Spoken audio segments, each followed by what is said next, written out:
30 লাখ টাকায় ট্রেনে মানুষ এনে ঘোষণাপত্র পাঠ, এটি কি জনসমর্থনের শেষ পর্ব? অন্তর্বর্তী সরকার 5 আগস্টের জুলাই ঘোষণাপত্র পাঠ অনুষ্ঠানে ঢাকায় লোক সমাগম ঘটাতে 8 জোড়া বিশেষ ট্রেন ভাড়া করেছে।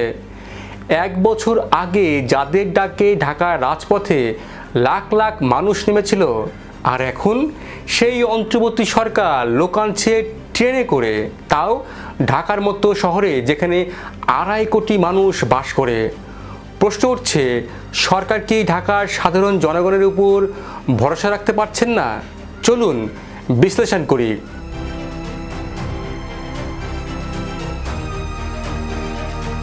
যদি একটি সরকার তার ঘোষণাপত্র পাঠ করতে লোক না পায় আর ট্রেন ভাড়া করে বাইরে থেকে লোক এনে ঢাকায় সমাবেশ করতে হয়, তাহলে সেটাকে গণতন্ত্রের শক্তি বলা যাবে, নাকি সেটা আস্থাহীনতা? ট্রেনে লোক আনায় যদি হয় সমর্থনের প্রমাণ, তাহলে ভোট, মতামত বা জনতার সংলাপ কোথায় গেল?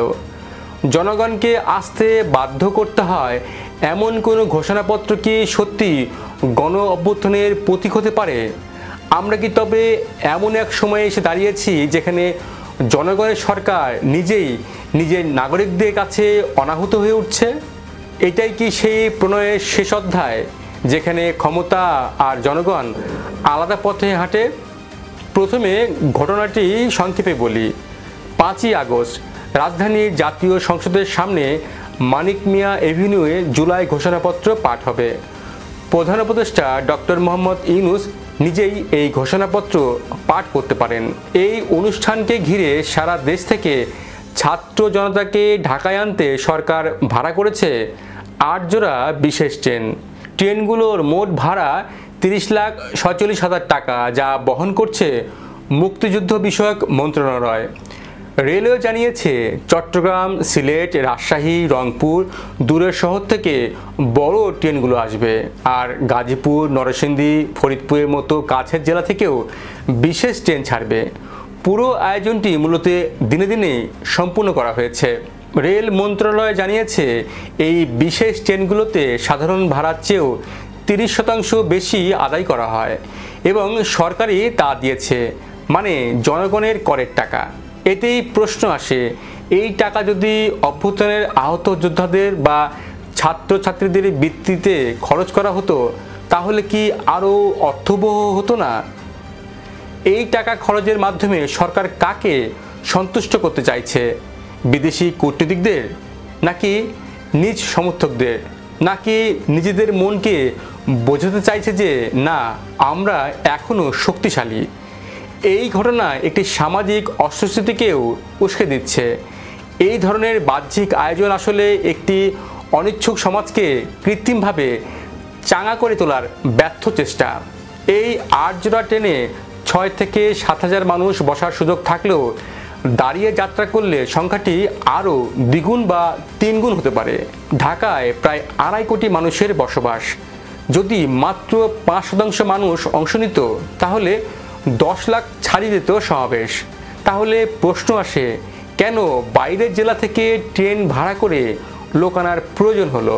সরকারের প্রতি সাধারণ মানুষের স্বতঃস্ফূর্ত সমর্থন থাকলে এই ধরনের বাহ্যিক লোক পরিবহনের প্রয়োজন হতো না। বড় সমাবেশ দেখে গণমাধ্যমকে শক্তির প্রদর্শন করা রাজনৈতিক কৌশল।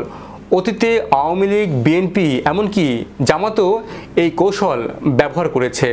অন্তর্বর্তী সরকার চায় জুলাই ঘোষণাপত্রের মাধ্যমে তারা দেশব্যাপী জনমতের উপর প্রভাব বিস্তার করতে, কিন্তু স্থানীয় সমর্থন অনিশ্চিত হওয়ার বাইরের লোক আনার মাধ্যমে দেখানোর মতো ভিত তৈরি করা হচ্ছে। এখানে একটি ঐতিহাসিক দিক মনে করিয়ে দেওয়া প্রয়োজন যে আওয়ামী লীগ সরকার তাদের আমলে সমাবেশে লোক আনার জন্য ট্রেন ও বাস ভাড়া করত। জামাতে ইসলাম ও বিএনপিও একই কৌশল অবলম্বন করেছে, কিন্তু এখন একটি অন্তর্বর্তী সরকার একই পথ অনুসরণ করছে। এটি ইঙ্গিত করে যে রাজনৈতিক দলগুলোর মতোই তারাও জনসমর্থনের ব্যাপারে অনিশ্চিত। এই আয়োজনের জন্য 30 লাখের বেশি সরকারি টাকা ব্যয় হচ্ছে। প্রশ্ন হচ্ছে, সরকারি অর্থ কি এভাবে রাজনৈতিক প্রদর্শনের জন্য খরচ করা নৈতিক? মুক্তিযুদ্ধ বিষয়ক মন্ত্রণালয় কি শুধুই জনসমর্থনের ছবি তোলার জন্য অর্থ ব্যয় করবে? সামাজিক যোগাযোগ মাধ্যমে প্রশ্ন উঠেছে, সরকার কি ঢাকাবাসীর সমর্থন হারিয়েছে? যদি মানুষ স্বতঃস্ফূর্তভাবে অংশ না নেয় তবে এই ঘোষণাপত্র পাঠ কতটা গ্রহণযোগ্যতা পাবে? অনেকে বলছেন জনগণের করের টাকা দিয়ে লোক ভাড়া করে জনসমাবেশ করার স্বচ্ছতায় পরিপন্থী। বিএনপি, জামাত ও আওয়ামী লীগের অতীতের ট্রেন সমাবেশগুলোর সঙ্গে তুলনা করলে দেখা যায় রাজনৈতিক দলগুলো যখন ক্ষমতা ছিল তারা জনমতের পরীক্ষা দিতে চেয়েছিল। আজকের অন্তর্বর্তী সরকারও সেই পরীক্ষার মুখে, যদিও তারা বলছে তারা নিরপেক্ষ। এই ঘটনা স্পষ্টভাবে দেখায় ঢাকায় অন্তর্বর্তী সরকারের প্রত্যাশিত জনসমর্থন নেই। প্রতীকী শক্তি প্রদর্শনের জন্য লোক পরিবহন ও সরকারি ব্যয়ের পথ বেছে নেওয়া হয়েছে। দীর্ঘমেয়াদী এটি সরকারের গ্রহণযোগ্যতা নিয়ে প্রশ্ন তুলতে পারে। ৭০-এর নির্বাচন, ৯০-এর স্বৈরাচার বিরোধী আন্দোলন, ২০১৩ সালে শাহবাগ আন্দোলন, এমনকি ২০২৪ সালে জুলাই আন্দোলন সবই ঢাকার বুক থেকে উঠে এসেছে। কিন্তু আজকের দিনে এসে যখন সরকার রাজধানীর লোকজনকে আর ভরসা করতে পারছে না, তখন এটি কেবল রাজনৈতিক নয়, সামাজিকভাবেও ব্যর্থতা।